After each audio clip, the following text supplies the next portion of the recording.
എൻ്റെ PS5 അടിച്ചു പോയ സെയിം സിറ്റുവേഷൻ നിങ്ങളുടെ PS5-നും ഉറപ്പായിട്ട് സംഭവിക്കാം. ഈ കുറച്ച് കാര്യങ്ങൾ നിങ്ങൾ ശ്രദ്ധിച്ചില്ലെങ്കിൽ. Hi guys, welcome to cyber tech channel. അപ്പോൾ നിങ്ങളോട് ഞാനിന്ന് പറയാൻ പോകുന്നത്, ഞാനൊരു PS5 കഴിഞ്ഞ ജൂലൈ 2023 വാങ്ങിച്ചിട്ടുണ്ടായിരുന്നു. അതിൻ്റെ ബോക്സാണ് ഇപ്പോൾ ഇത്. അപ്പോൾ അത് ഏകദേശം ഒരു വർഷം എത്തുന്നതിന് മുന്നേ തന്നെ കംപ്ലീറ്റ്ലി ഡൗൺ ആയിപ്പോയി. ഓൺ ആവുന്നില്ല. ഓൺ ആകുമ്പം ബീപ്പ്, നമ്മൾ കുറേ നേരം പ്രസ് ചെയ്യുമ്പോഴത്തേക്ക് ബീപ്പ് സൗണ്ട് കേൾക്കും. പിന്നെ അനക്കമില്ല, ഡിസ്പ്ലേ വരുന്നില്ല. ഞാനാണെങ്കിൽ സേഫ് മോഡിൽ ബൂട്ട് ചെയ്യാൻ പറ്റുന്നുള്ള ഓപ്ഷൻ നോക്കി, ബട്ട് അതും വരുന്നില്ല. ഡിസ്പ്ലേ വരുന്നതേ ഇല്ല നമുക്ക്. അപ്പം കുറേ ട്രബിൾ ഷൂട്ട് ചെയ്ത് നോക്കി, പെട്ടി ഇളക്കാനൊക്കെ നോക്കി, ഇളക്കിയൊക്കെ നോക്കിയിട്ടൊന്നും അത് ശരിയായില്ല. അപ്പോൾ ഞാൻ കുറേ യൂട്യൂബ് ചാനലൊക്കെ നോക്കിയിട്ട് ഇത് ട്രബിൾ ഷൂട്ട് ചെയ്യാൻ പറ്റുമോ, നമുക്ക് ആ ബോക്സ് ഇളക്കിയിട്ട് നമുക്ക് ചെക്ക് ചെയ്യാൻ പറ്റുമോ എന്നുള്ള കാര്യങ്ങൾ നോക്കി. ആദ്യം തന്നെ സേഫ് മോഡിൽ കയറാൻ പറ്റുമോ നോക്കി. നമുക്കിത് ഹാർഡ് റീസെറ്റ് അല്ലെങ്കിൽ നമുക്ക് സോഫ്റ്റ്വെയർ തന്നെ വെച്ചിട്ട് നമുക്ക് റീസെറ്റ് ചെയ്യാൻ ഓപ്ഷൻ ഉണ്ട്. അപ്പം സേഫ് മോഡിൽ കയറി റീസെറ്റ് ചെയ്യാൻ ഓപ്ഷൻ ഉണ്ട്. അത് ഞാൻ ആദ്യം ട്രൈ ചെയ്ത് നോക്കി. പക്ഷേ അങ്ങനെ ഈ ഒരു ലൈറ്റ് ബ്ലിങ്ക് ആവുന്നുണ്ട്, ബീപ്പ് സൗണ്ടും ഉണ്ട്, പിന്നെ ഒരു അനക്കവും ഇല്ല, ഡിസ്പ്ലേ വരുന്നില്ല. പിന്നെ ഞാനത് ബോക്സ് ഇളക്കി നോക്കി. എൻ്റെ മുകളിൽ നമുക്ക് എൻ്റെ ബോക്സ് ഇളക്കി നോക്കാൻ പറ്റും. അത് ഇളക്കി നോക്കിയിട്ട് കുറേ കണക്ഷൻസ് ഒക്കെ ചെക്ക് ചെയ്ത് നോക്കി, ബട്ട് സ്റ്റിൽ അത് ഓണായി വരുന്നില്ല. അപ്പോൾ ഇത് എങ്ങനെ സംഭവിച്ചു എന്നുള്ളത് ഞാൻ നിങ്ങൾക്ക് അത് എക്സ്പ്ലെയിൻ ചെയ്തുതരാം. എൻ്റെ PS5 അടിച്ചു പോയ സെയിം സിറ്റുവേഷൻ നിങ്ങളുടെ PS5-നും ഉറപ്പായിട്ട് സംഭവിക്കാം. ഈ കുറച്ച് കാര്യങ്ങൾ നിങ്ങൾ ശ്രദ്ധിച്ചില്ലെങ്കിൽ നിസ്സാര കാര്യമായിരിക്കും. നമ്മൾ ഈ ഒരു PS5-ൻ്റെ മദർ ബോർഡാണ് എൻ്റെ കേസിൽ പോയത്. അത് പോകാൻ അല്ലെങ്കിൽ അതിൻ്റെ ഏതെങ്കിലും ഹാർഡ്വെയർ പാർട്ട് പോകാനുള്ള ചാൻസ് ഉണ്ട്. അപ്പോൾ അത് എങ്ങനെ പോയെന്നുള്ളത് ഞാൻ പറയാം. സോ ഞാൻ 2023 ജൂലൈയിലാണ് ഇത് വാങ്ങിച്ചത്. കണ്ടിന്യൂസ് ആയിട്ട് എൻ്റെ ഇവിടെ ഇൻവെർട്ടർ ഉണ്ട്, നമ്മൾ ഇൻവെർട്ടർ ഉപയോഗിക്കുന്നുണ്ട്. ഇൻവെർട്ടർ തന്നെയാണ് ഞാൻ ഈ സോക്കറ്റ് കണക്ട് ചെയ്തേക്കുന്നത്. അപ്പം കുറേ നാളിനിടയ്ക്ക് ആദ്യമൊക്കെ നമുക്ക് ഈ കറണ്ട് പോകുമ്പോൾ നമുക്ക് PS5 ഓഫ് ആവുന്നില്ലായിരുന്നു. പിന്നെ ലൈക്ക് PS5 ഓഫ് ആവാൻ തുടങ്ങി കറണ്ട് പോകുമ്പം. TV ഒന്നും ഇൻവെർട്ടർ കണക്ട് ചെയ്ത് TV ഒന്നും ഓഫ് ആവുന്നില്ല, ഒരു ഡിവൈസും ഓഫ് ആവുന്നില്ല. PS5 ചെറിയൊരു കറണ്ട് പോകുമ്പം ഇൻവെർട്ടറിലോട്ട് സ്വിച്ച് ആവുള്ള ചെറിയൊരു മിനിറ്റ് സെക്കൻഡിൽ അത് ഓഫായി പോകുന്നുണ്ട്. അപ്പോൾ തിരിച്ച് ഓണായി വരുമ്പോഴത്തേക്ക് your device has been turned of like unexpectedly എന്നുള്ള രീതിയിലായിരുന്നു വരുന്നത്. പിന്നെ അത് ഓണായി വരുമ്പോൾ റിപ്പയറിംഗ് ഉള്ള ഓപ്ഷൻ എല്ലാം കാണിക്കുന്നുണ്ട്. അങ്ങനെ കുറേ ചെക്കപ്സ് കഴിഞ്ഞിട്ടാണ് ഓണായി വരുന്നത്. ഇതിങ്ങനെ സ്ഥിരമായി കണ്ടിന്യൂസ് ആയിട്ട് കറണ്ട് പോകുമ്പം ഇത് ഓഫാകാൻ തുടങ്ങി.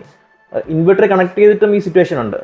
അപ്പോൾ എപ്പോൾ കറണ്ട് പോയാലും ഇത് ഓഫ് ആവുകയാണ്. ചില സമയങ്ങളിൽ ഓഫ് ആവത്തില്ല, എന്നാലും കൂടുതൽ സമയങ്ങളിലും ഇത് ഓഫ് ആവാൻ തുടങ്ങി. അപ്പം എനിക്കിത് ആദ്യം അറിയില്ല, ഇത് കുഴപ്പമില്ല എന്നുള്ള രീതിയിൽ ഞാൻ എപ്പോഴും റിപ്പയറിന് കൊടുത്ത് സ്റ്റാർട്ട് ചെയ്ത് ഉപയോഗിച്ചു. കുറേ നാൾ കഴിഞ്ഞു, ഒരു 7 മാസം കഴിഞ്ഞപ്പോഴത്തേക്ക് എന്താ സംഭവിച്ചെന്ന് വെച്ച് കഴിഞ്ഞാൽ, ഞാൻ ഇതുപോലൊരു സിറ്റുവേഷനിൽ രാത്രിയിൽ കളിച്ചിട്ട് ഈ ഒരു സിറ്റുവേഷനിൽ റിപ്പയർ ചെയ്തിട്ട് ഞാൻ ഓഫ് ചെയ്ത് വെച്ചിട്ട് പോയി. പിറ്റേന്ന് രാവിലെ ഓണാക്കി കൊടുത്തിട്ട് ഇത് ഓൺ ആവുന്നുണ്ട്. ബീപ്പ് സൗണ്ട് കേൾക്കുന്നുണ്ട്. നമ്മൾ കുറേ നേരം പ്രസ് ചെയ്യും, ബീപ്പ് സൗണ്ട് കേൾക്കുന്നുണ്ട്. വെള്ള ലൈറ്റ് ഇങ്ങനെ ബ്ലിങ്ക് ചെയ്ത് വരുന്നതുകൊണ്ട് പിന്നെ ഒരു അനക്കമില്ല. ഇതായിരുന്നു സിറ്റുവേഷൻ. ഞാനപ്പോൾ കുറേ ട്രബിൾ ഷൂട്ടിങ്, നമ്മൾ IT-ലായതുകൊണ്ട് നമുക്ക് കുറേ ട്രബിൾ ഷൂട്ടിങ് ഞാൻ സേഫ് മോഡിൽ കയറാൻ നോക്കി. കാരണം ഇതൊരു കമ്പ്യൂട്ടർ പോലെയാണ് വർക്ക് ചെയ്യുന്നത്. അപ്പം സേഫ് മോഡിൽ കയറാൻ നോക്കി, സേഫ് മോഡിൽ കയറാൻ പറ്റുന്നില്ല. അതുപോലെ തന്നെ ഞാൻ മൾട്ടിപ്പിൾ ടൈംസ് ഇത് ബട്ടൺ പ്രസ് ചെയ്ത് നോക്കി. അപ്പോഴെല്ലാം ഈ ബീപ്പ് സൗണ്ട് കേൾക്കുന്നുണ്ട്, ബട്ട് പിക്ചറോ അല്ലെങ്കിൽ നമുക്ക് അതിൻ്റെ വീഡിയോ ഒന്നും ഔട്ട്പുട്ട് വരുന്നില്ല. പിന്നെ എൻ്റെ ബോർഡ് പുറത്തുള്ള എൻ്റെ കവർ ഓപ്പൺ ചെയ്തിട്ട് ജസ്റ്റ് ക്ലീൻ ചെയ്തൊക്കെ നോക്കി, സ്റ്റിൽ അതിന് ഒരു റെസ്പോൺസും ഇല്ല. അപ്പം ഞാൻ എന്താ ചെയ്യുന്നത് വെച്ചാൽ, ഡയറക്റ്റ് സോണിയെ വിളിച്ചിട്ട് പറഞ്ഞു ഇങ്ങനൊരു സിറ്റുവേഷനാണ്, എൻ്റെ PS5 വിത്തിൻ വാറൻറ്റിയാണ്, വർക്ക് ചെയ്യുന്നില്ല. അപ്പോൾ എന്ത് ചെയ്യണം, ലൈക്ക് എങ്ങനെയാണ് എനിക്ക് കംപ്ലയിൻറ്റ് രജിസ്റ്റർ ചെയ്യേണ്ടത്, എനിക്ക് ഓൺ സൈറ്റ് സപ്പോർട്ട് ഉണ്ടോ എന്ന് ഞാൻ ചോദിച്ചു. അപ്പോൾ അവർ പറഞ്ഞത് ഓൺ സൈറ്റ് സപ്പോർട്ട് സോണി PS5-ന് സോണി കൊടുക്കുന്നില്ല, നമ്മൾ ഇതും കൊണ്ട് സർവീസ് സെൻറ്ററിൽ ചെല്ലണം. എന്ന് വെച്ച് കഴിഞ്ഞാൽ ഞാനിപ്പോൾ ഉള്ളത് കൊല്ലത്തായതുകൊണ്ട് എനിക്ക് കൊല്ലത്ത് ചിന്നക്കടയിലാണെന്ന് തോന്നുന്നു, അവിടെയാണ് ഇതിൻ്റെ സർവീസ് സെൻറ്റർ ഉള്ളത്. അപ്പം ഞാൻ ഇതുകൊണ്ട് സർവീസ് സെൻറ്ററിൽ ചെന്നു. അപ്പോൾ തന്നെ ഞാൻ ചെന്നത് എൻ്റെ ബോക്സ് ഒന്നും എടുത്തില്ല, ഞാൻ ജസ്റ്റ് PS5 മാത്രമേ എടുത്തുകൊണ്ട് പോയുള്ളൂ. ചെന്നപ്പോൾ അവർ ചെന്നത് പറഞ്ഞ് നിങ്ങളുടെ PS5-ൻ്റെ കൂടെ ഒരു യെല്ലോ ഷീറ്റ് വരുന്നുണ്ട്, വാറൻറ്റി ഷീറ്റ്, ആ ഒരു റെസിപ്റ്റ്. ആ റെസിപ്റ്റ് ഉണ്ടെങ്കിൽ മാത്രമേ നമുക്ക് ഈ ഒരു PS5 അവർ വാറൻറ്റിയിൽ ചെക്ക് ചെയ്യത്തുള്ളൂ. അപ്പോൾ എനിക്കത് ഓർമ്മയില്ലായിരുന്നു. ഞാൻ ആ ബോക്സിൻ്റെ കൂടെ തന്നെ എവിടെ ഇട്ടിട്ടുണ്ടായിരുന്നു. പിന്നെ ഞാൻ തിരിച്ചു വന്നിട്ട് ഈ ഒരു റെസിപ്റ്റ് എടുത്തിട്ട് ഞാൻ അവർക്ക് ഫോട്ടോ അയച്ചു കൊടുത്തു. ഒരാഴ്ചക്കകത്ത് അവർ എൻ്റെ പഴയ യൂണിറ്റ്, ഈ കംപ്ലൈൻ്റ് ആയ യൂണിറ്റ് ഒരാഴ്ചക്കകത്ത് തന്നെ അവർ പുതിയ ഒരു റീഫർബിഷ്ഡ് ആണോ എന്നറിയില്ല, ബട്ട് ലുക്സ് ന്യൂ ആണോ വന്നപ്പോഴത്തേക്ക് ആ ഒരു പ്രൊഡക്റ്റുമായിട്ട് റീപ്ലേസ് ചെയ്ത് തന്നു.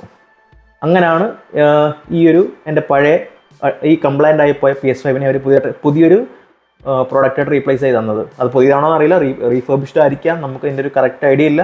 ബട്ട് വന്നപ്പോൾ പുതിയതുപോലെ തന്നെ ക്ലീൻ ആയിട്ടാണ് സാധനം കിട്ടിയത്.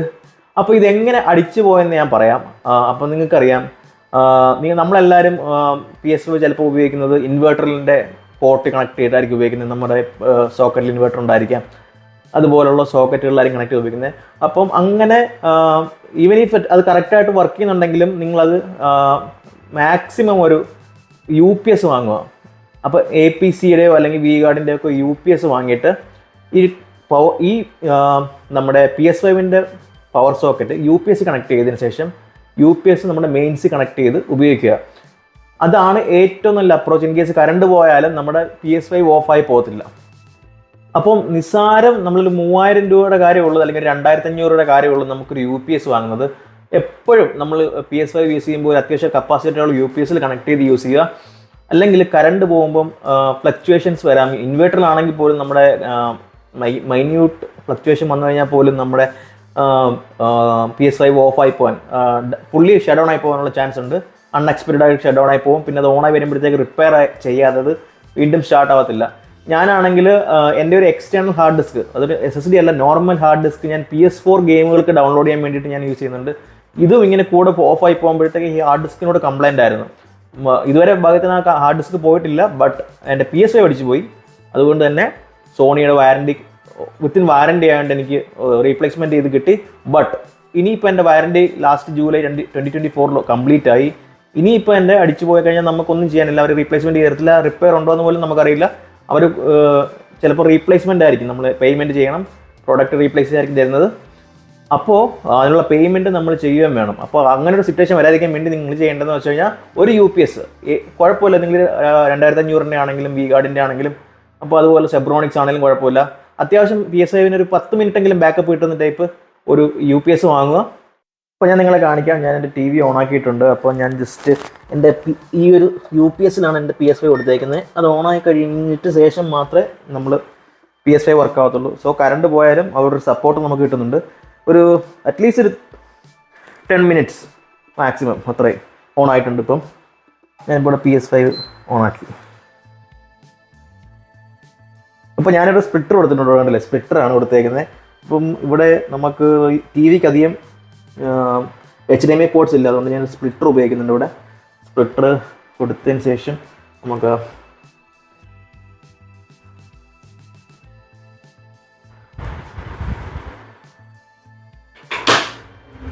തന്നെ PS5 ഓൺ ആയിട്ടുണ്ട്. UPSൻ്റെ പോർട്ടിൽ, പവർ സപ്ലൈ പോർട്ടിൽ നമ്മുടെ PS5ൻ്റെ കണക്ഷൻ കൊടുക്കുക. UPS എടുത്ത് നമ്മൾ മെയിൻസിൽ കണക്ട് ചെയ്യുക. അങ്ങനെ ഉപയോഗിക്കുന്നതായിരിക്കും ഇത് സേഫസ്റ്റ് മെത്തേഡ്. കറണ്ട് പോയാൽ ഒരു പ്രശ്നമില്ല, അത് ഓഫായി പോകത്തില്ല, നമുക്ക് സേഫായിട്ട് ഉപയോഗിക്കാം. പിന്നെ ഒരു കാര്യമുണ്ട്, നിങ്ങൾ എപ്പോഴും PS5 നമ്മുടെ ലാൻഡ്സ്കേപ്പ് അല്ലെങ്കിൽ രീതിയിൽ വെച്ച് ഉപയോഗിക്കാനാണ് പലരും റെക്കമെൻഡ് ചെയ്യുന്നത്. മറ്റേ കുത്തനെ നിർത്തി കഴിഞ്ഞാൽ അതിനകത്തൊരു ലിക്വിഡ്, നമ്മുടെ CPUവിൻ്റെ മുകളിൽ കിടക്കുന്ന കൂളിംഗ് ലിക്വിഡ് ലീക്കായിട്ട് PCB എല്ലാം അടിച്ചു പോകാൻ ചാൻസ് ഉണ്ട്. അപ്പോൾ എപ്പോഴും ലാൻഡ്സ്കേപ്പ് ആയിട്ട് വെക്കുന്നതായിരിക്കും ദ റെക്കമെൻഡഡ് മെത്തേഡ്. ബട്ട് എല്ലാവരും പറയുന്നത് വെറുതെ ആണെന്ന് പറയുന്നുണ്ടെങ്കിൽ പോലും ആ ഒരു പലരും യൂട്യൂബിൽ ഷെയർ ചെയ്യുന്ന വീഡിയോ കാണുവാണെങ്കിൽ നമുക്കറിയാം, ഈ ഒരു ലിക്വിഡ് ഒലിച്ചിറങ്ങുന്ന കാണാം. അതിങ്ങനെ ചൂടായി കഴിയുമ്പോഴത്തേക്ക് ലിക്വിഡ് ഒലിച്ചിറങ്ങി മറ്റുള്ള PCB കമ്പോണൻസിലോട്ട് അങ്ങനെ സ്പ്രെഡ് ആവുന്ന കാണാം. അങ്ങനെ സ്പ്രെഡ് ആവുകയാണെങ്കിൽ ബോർഡ് ഓഫ് കോഴ്സ് കത്തിപ്പോവും.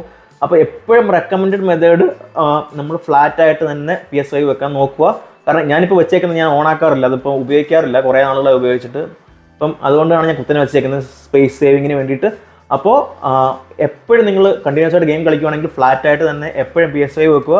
അപ്പം നിങ്ങൾക്ക് ലോങ് ലൈഫ് നിങ്ങളുടെ PS5 കിട്ടും. അതുപോലെ ഒരു UPS ഉപയോഗിക്കാൻ സ്റ്റാർട്ട് ചെയ്യുക. അറ്റ്ലീസ്റ്റ് നമുക്ക് ഈ കറണ്ടിൽ നിന്നുള്ള പ്രശ്നങ്ങൾ, പെട്ടെന്ന് കറണ്ടിൻ്റെ ഫ്ലക്ച്വേഷനിൽ അടിച്ചു പോകുന്നത് ഒന്ന് ഈ ബോർഡ് അടിച്ചു പോകും, അല്ലെങ്കിൽ SMPS അടിച്ചു പോകും, അങ്ങനെയുള്ള പ്രശ്നങ്ങളൊക്കെ ആദ്യം വരുന്നത്. അപ്പം മാക്സിമം UPS ഉപയോഗിക്കുക. പറ്റുമെങ്കിൽ UPS വാങ്ങിച്ച് ഉപയോഗിക്കുക. അല്ലെങ്കിൽ പ്രോപ്പറായിട്ട് ഇൻവെർട്ടർ കണക്ഷൻ ഉണ്ടോ എന്നുള്ളത് മേക്ക് ഷുവർ ചെയ്യുക. കറണ്ട് പോകുമ്പം അത് ഓഫായി പോകാത്ത സിറ്റുവേഷൻ ഉണ്ടോ എന്നുള്ളത് മേക്ക് ഷുവർ ചെയ്യുക. അതുപോലെ തന്നെ ഫ്ലാറ്റായിട്ട്, നമ്മളെപ്പോഴും ഫ്ലാറ്റായിട്ട് വെച്ച് ഉപയോഗിക്കാൻ ശ്രമിക്കുക. Thank you guys.